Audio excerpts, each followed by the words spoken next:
इथं मी लोला जो वापर आहे, लोला जो स्पीड येते तो 10 किलोमीटर पर आवरनं पकडला आहे आणि त्याच्याप्रमाणे कॅल्क्युलेशन केलं तर 1757.43 वॅट्स आहेत. आता टोटल जी पॉवर लागणार आहे ती टोटल पॉवर आपण कॅल्क्युलेट केली.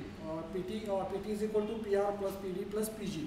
आपण इथं इनर्शिया किंवा ॲक्सिलरेशन फोर्स काउंट केलेला नाही आहे, कारण हे जे आहे ते कमर्शियल व्हेकल आणि त्या कमर्शियल व्हेकलसाठी मला 6 किंवा 10 सेकंदात मला 50 किंवा 100 किलोमीटर जायचे ते आम्हाला गरज नाही आहे, त्यामुळे आम्ही तो कॅल्क्युलेट केलेला नाही आहे. तर टोटल जी पॉवर लागणार आहे मला 5823 वॅट्स. आता लॉसेस, याच्यामध्ये लॉसेस कन्सिडर करायचे आहेत आपल्याला.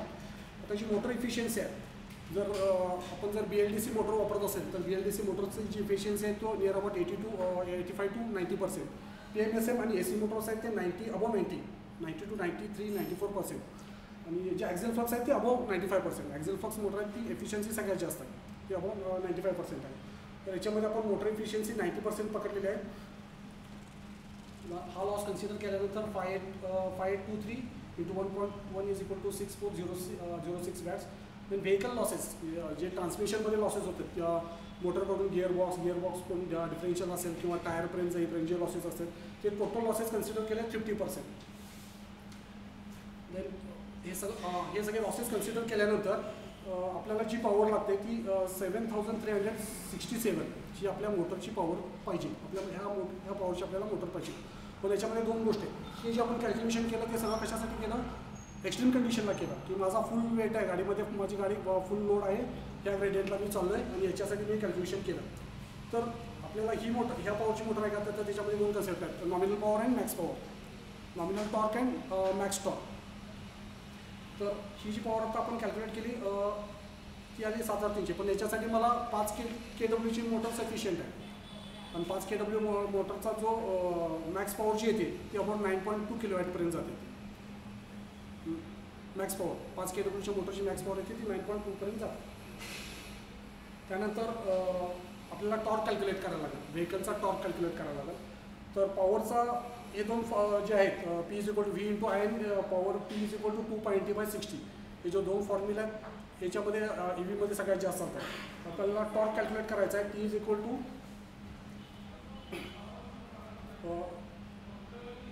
P × 60 / 2πm. तर आपण इथं Tmax कॅल्क्युलेट केला आहे. तो आपला Tmax आला आहे तो 35.19 न्यूटन/मीटरला आला आहे. आता पॉवरचा परत एक फॉर्म्युला, पॉवर = टॉर्क × स्पीड / 9.5488 हा कॉन्स्टंट आहे. तर इथं आपण दुसऱ्या पद्धतीने जरी कॅल्क्युलेट केलं तर ह्या ज्या दोन्ही व्हॅल्यू आहेत 7368 वॅट्स इथं पण येते आणि इथं आपण जे काय फोर्सेस लागणार आहेत त्याच्यावरून कॅल्क्युलेट केलं तरी पण तो आपला नियर अबाउट तेच येतो.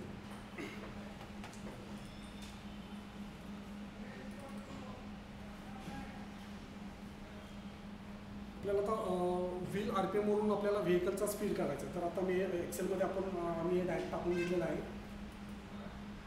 तर व्हीलवरती जर माझा 200 RPM येत असेल, माझा गिअर रिडक्शन रेशो जो आहे मोटर टू गिअरबॉक्स, तो रिडक्शन रेशो आहे तो 10चा आहे, 10⁻1 आहे. तर याच्यामध्ये जर मोटरचा RPM मी जर 4000 ठेवलं, 4000 जर RPM असेल तर व्हीलवरती 10⁻1 केल्यानंतर व्हीलवरती जो येणार आहे तो 400 RPM येणार आहे. तर माझी जर व्हेकल 200 RPMला जर पळत असेल, म्हणजे 2000 RPM जर मोटरचा असेल तर तो गिअर रिडक्शन रेशो करून तो जो स्पीड येणार आहे तो 21.47 येणार आहे. हा जर मी 3000 जर मोटर RPM जर ठेवला तर तो येणार आहे तो 32 येणार आहे. तसं आपण याच्यावरून ते कॅल्क्युलेशन करून आपण तो स्पीड मॅक्स स्पीड आणि हे ठरवू शकतो आपण.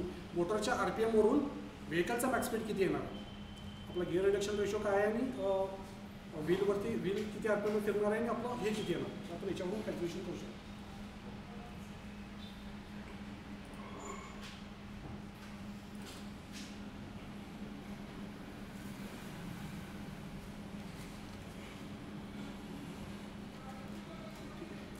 तर सेकंड टॉपिक आहे तो बॅटरी पॅक किंवा त्याला ॲक्युम्युलेटर पण असं म्हणतात. ॲक्युम्युलेटर किंवा battery pack is an energy storage device in electrical vehicle. It is a set of cells arranged in stacks. The size of the accumulator depends on the output power requirement and the time on single charge. Traction battery pack जो आहे तर याच्यामध्ये chemistry आता बऱ्याच chemistry आलेल्या आहेत. आता याच्यामध्ये जी सुरुवातीला जी जुनी केमिस्ट्री होती ती लीड ॲसिड, त्याच्यानंतर VRLA wall regulated lead acid, त्यानंतर जेल बॅटरीज, लिथियम आयन आलं, आणि आता जे रिसेंटमध्ये चालू आहे ते लिथियम आयन फॉस्फेट, लिथियम फेरोफॉस्फेट, याला FePO4. त्याच्यामध्ये वेगळी केमिस्ट्री पुढची आली ती NMC, निकेल मँगनीज कोबाल्ट आहे, निकेल कोबाल्ट ॲल्युमिनियम ऑक्साईड आहे, LMO म्हणजे लिथियम मँगनीज ऑक्साईड आहे, लिथियम टायटॅनेट आहे. आणि आता जे फ्युचरमध्ये ज्या काय येणार आहेत, जे काय इनोव्हेशन चालू आहे की आता इथून पुढे येतील, ते असतील त्या solid state batteries. Solid state batteries आता लिथियम आयन बॅटरीजमध्ये जे काय आयन्स मूव्ह करायसाठी जे सॉल्ट वापरलं जातं ते लिक्विड फॉर्ममध्ये असतं. सॉलिड स्टेट बॅटरीजमध्ये आयन्स मूव्ह करायला जे काय आहे ते सॉलिड फॉर्ममध्येच आहे. त्यामुळे जे आयन्स आहेत ते मायग्रेट नाही होणार, त्यामुळे त्याची कॅपॅसिटी मोर असेल. लिथियम फेरोफॉस्फेटपेक्षा ती कॅपॅसिटी वाढेल, कारण आयन्स मायग्रेट नाही होणार, कारण तिथं जे आहे ते लिक्विडमध्ये आयन्स मूव्ह करतात, आणि सॉलिड स्टेट बॅटरीजमध्ये जे आयन्स मूव्ह करतात ते सॉलिड फॉर्मॅटमध्ये. त्यानंतर ॲल्युमिनियम आयन बॅटरी, म्हणजे ॲल्युमिनियम कोर जे आहे की ॲल्युमिनियम एकदा पॅक टाकायचा आणि त्याच्यातून ती एनर्जी ड्रॉन करायची, म्हणजे हे चालू होतं, त्याच्यावरती इनोव्हेशन चालू होतं.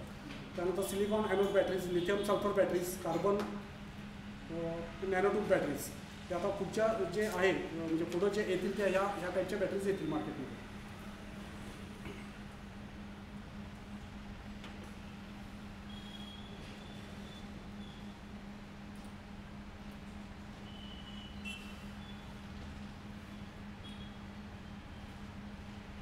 आता लिथियम आयन बॅटरी आपल्याला, लिथियम आयनची बॅटरी आपल्याला घ्यायची, आपल्याला सिलेक्ट करायची, आपल्या व्हेकलसाठी लिथियम आयनची बॅटरी आपल्याला सिलेक्ट करायची आहे.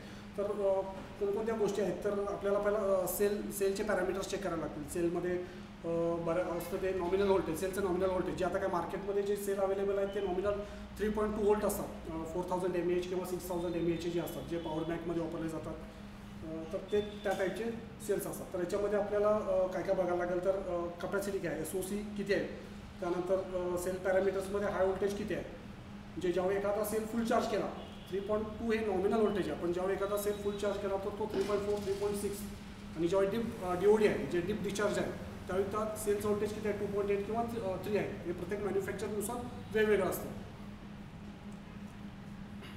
त्यानंतर सेलचा स्टँडर्ड चार्जिंग जो करंट आहे तो किती आहे, डिस्चार्ज टेम्परेचर काय आहे, त्यानंतर कनेक्टर्स कोणत्या टाईपचे आहेत, तर हे याच्यामध्ये आपल्याला बघायला लागतं. आता टाईप्स ऑफ सेल्स, आता जे मार्केटमध्ये जे सेल्स अवेलेबल आहेत ते बऱ्यापैकी तुम्ही आता लिथियम सिलेंड्रिकल सेल बघतो आपण, मार्केटमध्ये जे सेल्स अवेलेबल आहेत ते सिलेंड्रिकल सेल्स आहेत. त्यानंतर पाऊच लिथियम सेल्स, जे मोबाईल बॅटरी किंवा टॉईजमध्ये जे वापरलेले असतात ते पाऊच टाईप असतात, ते pouch lithium cells. Prismatic lithium cells, जे आता व्हेकलमध्ये जास्त वापरले जातात ते प्रिझमॅटिक लिथियम सेल्स असतात. सेल व्होल्टेज जे आहे ते 3.2 किंवा एखादा टेलरमेड असेल तर तो 4.5, 5.5 टेलरमेड व्हेकल मॅन्युफॅक्चरिंग कंपन्या बनवून घेऊ शकतात बॅटरी मॅन्युफॅक्चरकडून. म्हणजे मार्केटला जे अवेलेबल जे आहेत आता, तर सगळ्याचे जे सेल आहेत ते 3.2 व्होल्ट्स. फरक जे आहे तो मोठ्या याच्यामध्ये, तर याचं एच कॅपॅसिटी जास्त असतं, ॲम्पियर आवर. एच मीन्स ॲम्पियर आवर, एका तासामध्ये आपण एवढी एनर्जी त्यातून काढून घेऊ शकतो, ॲम्पियर आवर. तर हे जे सिलेंड्रिकल सेल्स आहेत ते अवेलेबल असतात अबाव 100 AH, 120 AH. त्याच्यामध्ये सेल वाईज आपण हे दिलेलं आहे, प्रत्येकाचे डिफरन्स, म्हणजे ॲडव्हान्टेजेस आणि डिसॲडव्हान्टेजेस आपण याच्यामध्ये दिलेलं आहे. सिलेंड्रिकल सेल, पाऊच सेल आणि प्रिझमॅटिक सेल्समध्ये काय ॲडव्हान्टेजेस आणि डिसॲडव्हान्टेजेस आहेत. आता सिलेंड्रिकल सेल्सचे ॲडव्हान्टेजेस आहेत, batteries are suited for automated manufacturing, easier pack, thermal management, less the coolant easily circulates within the battery pack, distributes the internal pressure from sides reactions over the cell circumference. त्यानंतर याचे disadvantages जे आहेत ते low packaging density of cylindrical cells, the cell circular cross sectional does not allow full utilization of the available space. Cylindrical cells याच्यामध्ये काय होतं की जो व्हॉल्यूम आहे बॅटरीचा तो वाढतो, प्रिझमॅटिकमध्ये तो कमी होतो, कारण सिलेंड्रिकल सेल असल्यामुळं की त्याच्या भोवतीची जी स्पेस आहे ती स्पेस मोकळी राहते, जास्त स्पेस मोकळी राहते. Number of cylindrical cells required excessive supported contactors system does increase the complexity and weight of the battery.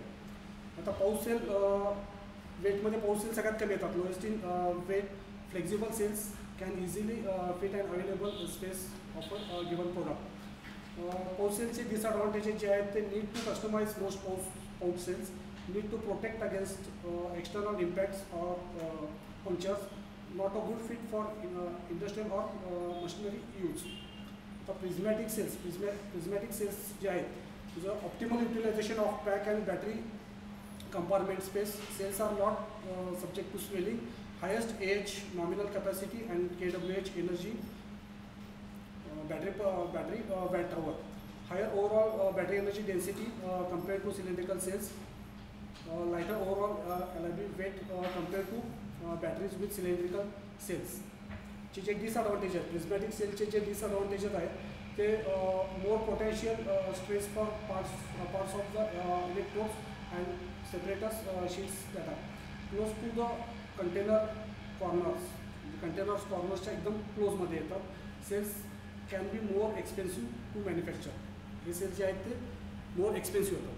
आता सेल कन्फिग्युरेशन, एखादी आपल्याला बॅटरी मॅन्युफॅक्चर करायची आहे तर सेल कन्फिग्युरेशन जर आपल्याला 3.2चे जर सेल आपल्याकडे जर आले तर आपल्याला सेल कन्फिग्युरेशन करायचे तर हे सेल वेल्डिंग करतात, लेझर वेल्डिंग करतात. त्याच्यामध्ये जे मीडियम वापरला जातो कॉपर किंवा ॲल्युमिनियमच्या शीट्स असतात त्याच्या थ्रू ते सेल्स वेल्डिंग केले जातात.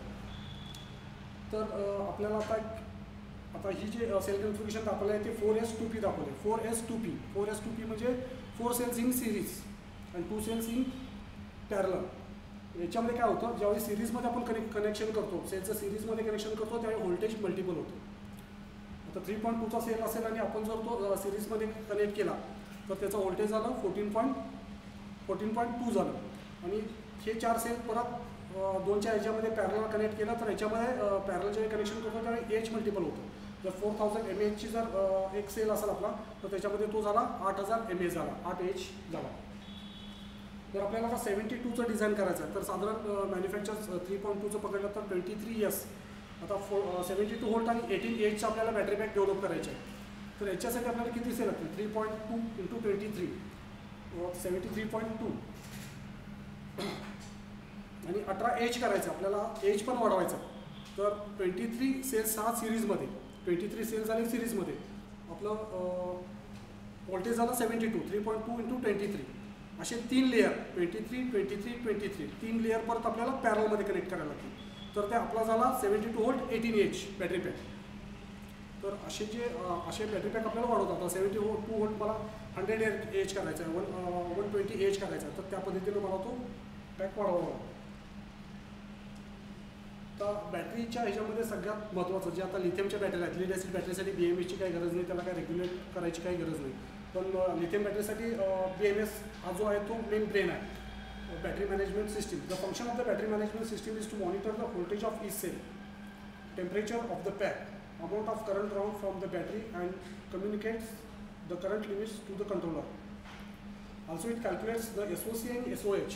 SOC means state of charge. SOC means state of charge. म्हणजे बॅटरी किती चार्ज आहे. म्हणजे 72 व्होल्टची बॅटरी आहे तर माझ्या ड्रायव्हरच्या ह्याच्यामध्ये मला कळलं पाहिजे की माझ्या आता बॅटरीचं SOC काय आहे, म्हणजे स्टेट ऑफ चार्ज काय आहे, 80% आहे, 70% आहे, मला आता ड्राईव्ह किती करू शकतो हे मला कम्युनिकेशन झालं पाहिजे. तर हे कम्युनिकेशन करायचं काम करतो तो BMS. आणि SOH म्हणजे स्टेट ऑफ हेल्थ, तो बॅटरीची हेल्थ पण सांगतो BMS. आता आपल्याला एखादा बॅटरी पॅक सिलेक्शन करायचा आहे तर आता हा एक एक्झाम्पल घेतलं होतं, एक एक्झाम्पल आहे. तर माझ्या गाडीचा मॅक्स स्पीड आहे तो 50 kmph आहे, 50 km/h आहे. मला रेंज पाहिजे की मी मॅन्युफॅक्चरर आहे, मला रेंज पाहिजे की मी ह्या बॅटरी पॅकची मला एकदा मी फुल चार्ज केलं तर मला 120 किलोमीटरची रेंज यायला पाहिजे. मोटर मी वापरले आहे 5 kW, मग आपण 5 kWचं एक्झाम्पल बघितलं होतं. तर आता मी मोटर इफिशियन्सी पकडतो आहे 90%, मागाशी जी पकडली ती बॅटरी पॅक इफिशियन्सी पकडतो आहे 85%. कारण मला बॅटरी डिप डिस्चार्ज करायची नाही आहे. जसं मोबाईलची आपण बॅटरी जर डिप डिस्चार्ज करत नाही किंवा स्विच ऑफ होईपर्यंत आपण हे करत नाही, 10% 20% आपण परत चार्जिंग लावतो. त्यामुळे मी वरचं 50% सोडून देतो आहे. बॅटरी पॅक इफिशियन्सी पकडतो तो 85%. Travel factor is equal to 120 divided by 50, 2.4. म्हणजे मला 120 किलोमीटरची रेंज आणि माझा मॅक्स स्पीड 50 किलोमीटर आहे, तर मला 2 तास 24 मिनिटं मला गाडी पळवावी लागेल. जर मॅक्स स्पीड पकडला तर मी एक्स्ट्रीम कंडिशन म्हणजे 50च्या स्पीडलाच मी गाडी पळवतो आहे तर मला 2.4 माझा ट्रॅव्हल फॅक्टर आला. Battery pack capacity is equal to power into travel factor divided by motor efficiency into pack efficiency. 5000 into 2.4 divided by 0.9 into 0.85. तर खाली जर आपण सगळं कॅल्क्युलेशन जर बघितलं तर 12,545.44 वॅट आवर ह्या कॅपॅसिटीची मला बॅटरी बसवायला लागेल जर मला 120 किलोमीटर रेंज पाहिजे असेल तर. आता माझं सिस्टम व्होल्टेज आहे 72.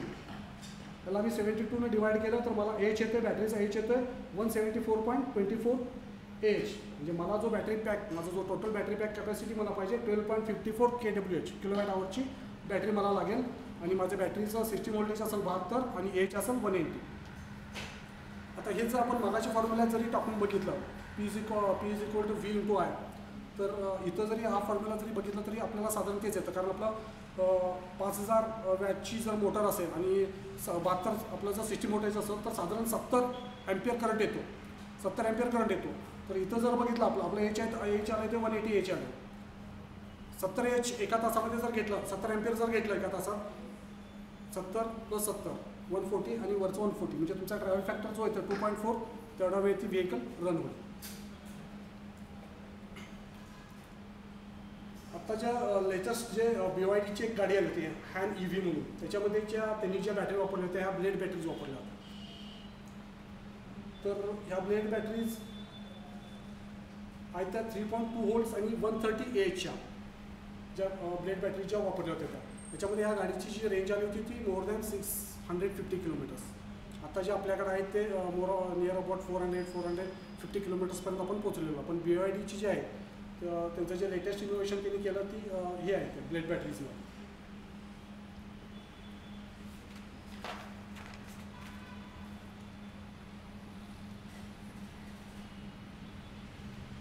आता कंट्रोलर किंवा VCU पण म्हणतात, व्हेकल कंट्रोल युनिट किंवा motor controller.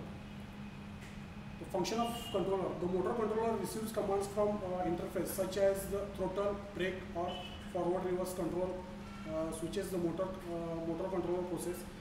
These commands are very precisely controls the speed, torque, direction, and consequent horsepower of a motor in the vehicle. जर कंट्रोलर हा व्हेकलचा मेन ब्रेन आहे.